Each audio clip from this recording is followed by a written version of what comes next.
Kapalmoks talaga. Siyan, pinagluto pa si Kim ng steak bago nakipag-break.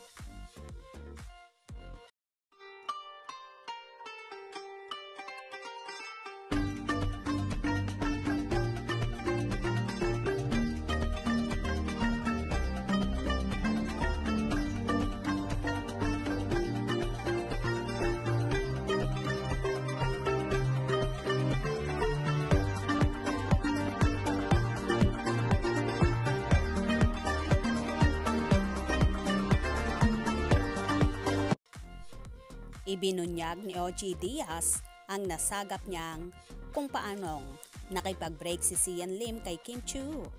Ayon kay OG, nag-request pa raw si Sian na ipagluto siya ni Kim ng paborito niyang steak. Pwede naman itong i-deny ni Kim Chiu or ni Sian Lim. Isang araw daw, itong si Sian Lim ay nag-request kay Kim Chiu na ipagluto siya ng paborito niyang steak. Chika ng talent manager, vlogger. Ito namang si Kim Chiu ay excited na nagluto ng steak. Siyempre, chikahan, ganyan-ganyan.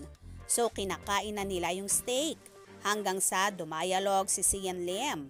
Ang sabi, tapusin na natin yung ating relasyon. Parang wala rin namang patutunguhan. Ayaw din naman sa akin ng family mo at iba mong friends. Something to that effect. Pero pwedeng exaggerated. Pwedeng kulang yung kwento ko. Pero more or less, nag-start yan sa steak. Dagdag pa ni OG. Ay nag-request kay Kim Chiu na ipagluto siya ng paborito niyang steak. Oh! So ito naman si Kim Chiu, excited na nagluto ng steak. Siyempre, umapil si Sian Lim. Pinag-isin na natin yung ating relasyon. Parang wala rin namang patutunguhan. Parang ayaw din naman sa akin ng family mo at ng iba mong friends. Well, kung totoo man ang pangyayaring ito, grabe naman ang kapuso actor kung ganyan ang ginawa niya kay Kimi. For sure, matagal na talaga ang relasyon ng actor-director sa naliling sa kanya ngayon na si Irish Lee kung saan isang producer ng Viva at unti-unti na ngang ibinabandera ni Sian ang dalaga. At ang idinahilan lang niya ay ayaw sa kanya ng pamilya ni Kimi at mga kaibigan. Napakababaw ng rason niya kung ganon. Kaya kapalmoks naman talaga at inutusan pa niya si Chinita Princess na ipagluto siya ng steak.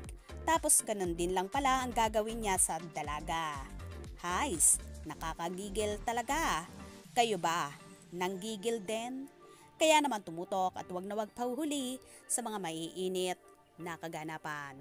Anong inyong magiging reaction sa bidyong ito? Comment below.